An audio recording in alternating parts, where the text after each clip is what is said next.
Namaskar, I am Manoj Kumar. Welcome to in the program Press Meet.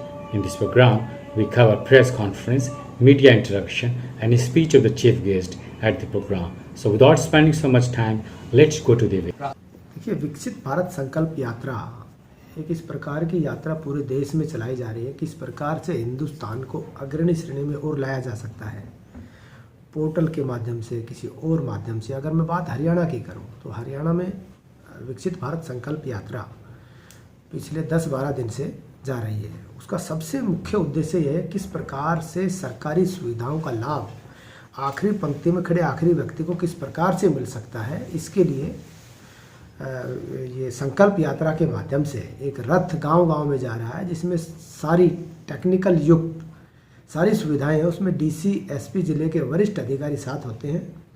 मौके पर ही जिस प्रकार से पोर्टल के माध्यम से माननीय मुख्यमंत्री मनोहर लाल जी ने हरियाणा प्रदेश में 500 से ज़्यादा योजनाओं का लाभ आखिरी पंक्ति में खड़े आखिरी व्यक्ति को दिया है। किसी कारणवश किसी वजह से उन पोर्टल के माध्यम से सरकारी सुविधाओं का लाभ जिस व्यक्ति को नहीं मिल रहा है, वो व्यक्ति वहां आकर सभी समस्याओं का निदान वहाँ मौके पर ही करा सकता है।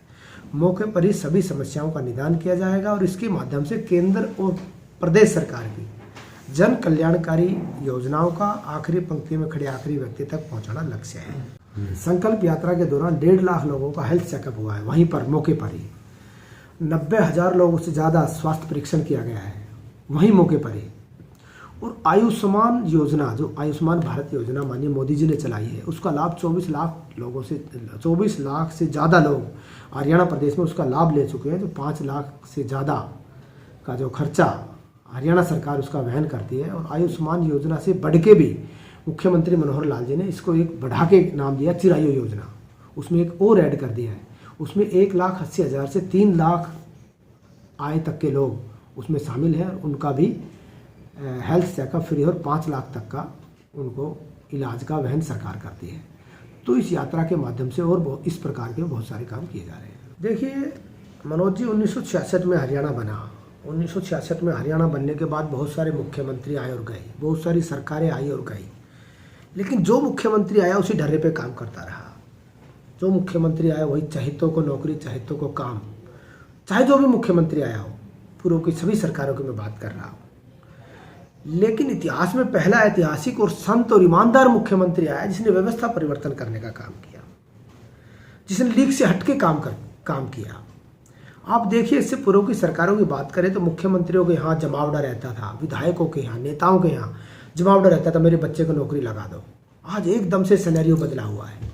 इतिहास में पहली बार योग्यता के आधार पर नौकरी अगर किसी ने दी, किसी ने वंचित और पीड़ित की सुनी, किसी ने दलित व्यक्ति की सुनी, किसी ने गरीब व्यक्ति की सुनी, तो मनोहर लाल जी ने सुनी। योग्यता के आधार पर नौकरी देना हरियाणा जैसे प्रदेश में, जहां मनोहर लाल जी के कार्यकाल से पहले भ्रष्टाचार का बोलबाला हो, नौकरियों की सरेआम बोलियां लगाई जाया करती हो, नेताओं के घर नौकरियों की लिस्ट बनती हो, ऐसे प्रदेश में इस प्रकार की व्यवस्था करना मुझे लगता है ये मील का पत्थर है। और एक ऐसा संत और ईमानदार मुख्यमंत्री प्रदेश को पहली बार मिला है। और इन्हीं सब बातों का नतीजा है एक विकसित देश, विकसित देशों की तर्ज पर किस प्रकार से 500 से ज़्यादा सुविधाओं का लाभ एक छत के नीचे मिल सके गरीब व्यक्ति को बिना चक्कर काटे, यह चिंता मुख्यमंत्री मनोहर लाल जी ने की है। तो हरियाणा में पहला ऐतिहासिक ऐसा मुख्यमंत्री बना जिसने आखिरी पंक्ति में खड़े आखिरी व्यक्ति की चिंता की। और इस पोर्टल पे खासतौर पर विपक्ष हमारे पे आरोप लगाता रहा है कि पोर्टल की सरकार है। हमें खुशी है, हम पोर्टल की सरकार है।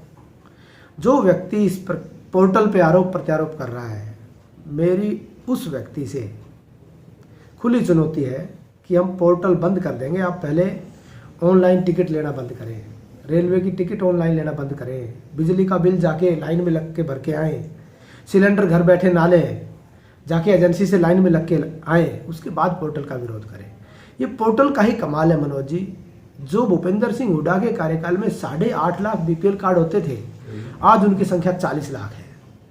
इसका मतलब है 30 लाख लोगों को सरकारी सुविधाओं का लाभ नहीं मिल रहा था। उस पोर्टल का कमाल है, ये उसी पोर्टल का कमाल है। आज क्षतिपूर्ति पोर्टल बनाया कि किस व्यक्ति की, किस किसान की प्राकृतिक आपदा होने के समय कितना मुआवजा उसको दिया जाए।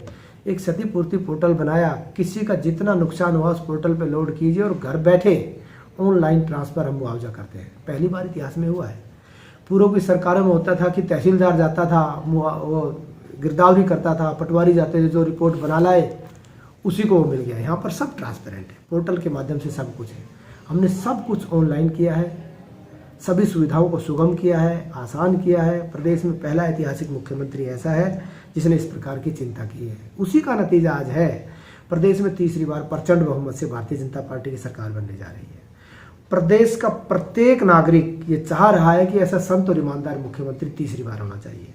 चाहे मैं युवाओं की बात करूं, कर्मचारियों की बात करूं, अधिकारियों की बात करूं, किसानों की बात करूं, हर वर्ग का व्यक्ति चाहता है ऐसा संत और ईमानदार मुख्यमंत्री प्रदेश को बारंबार मिले।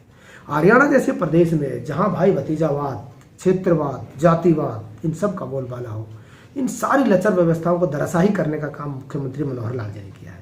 आज उसी का नतीजा है तीसरी बार प्रचंड बहुमत से भारतीय जनता पार्टी की सरकार बनने जा रही है। देखिए, अनुसूचित वर्ग की अगर मैं खासतौर पर बात करूँ, पहले तो बात जात धर्म और पार्टीबाजी से ऊपर उठकर मुख्यमंत्री मनोहर लाल जी ने काम किया। अनुसूचित वर्ग की बात करूँ तो पीड़ित और प्रताड़ित वर्ग था। चाहे जो मुख्यमंत्री सरकार है, इनका ज़्यादा ध्यान नहीं दिया, छोटे छोटे प्रलोभन देके इनको वोटों का साधन समझा जाता था। लेकिन सही मायने में उनको आगे ले जाने का काम मुख्यमंत्री मनोहर लाल जी ने किया। दलित समाज की 3 मुख्य मांग थी पुराने 20 और 25 साल से। सबसे पहली मांग थी SC कमीशन हरियाणा में बने, अनुसूचित वर्ग आयोग, अनुसूचित जाति आयोग। किसी मुख्यमंत्री ने नहीं सुनी कि हाँ कोई ज़रूरत ही नहीं है, क्योंकि वो आगे ले जाना नहीं चाहते थे, इनको वोटों का साधन समझा जाता था। मुख्यमंत्री मनोहर लाल जी ने एक कलम से अनुसूचित जाति आयोग बनाया। उसके बाद एक बहुत बड़ी मांग थी सफाई कर्मचारी आयोग। बहुत पीड़ित और प्रताड़ित होता था सफाई कर्मचारी, उनकी कोई सुनवाई ही नहीं थी। लेकिन पहली कलम से सफाई कर्मचारी आयोग का गठन करके उसको अमली जामा पहना के आज प्रदेश में काम कर रहा है। तीसरी एक बड़ी मुख्य मांग अनुसूचित वर्ग की थी, प्रमोशन में रिजर्वेशन। कोई अनुसूचित वर्ग का बच्चा भर्ती होता था क्लर्क, तो 60 साल बाद क्लर्क से ही रिटायरमेंट हो जाता था।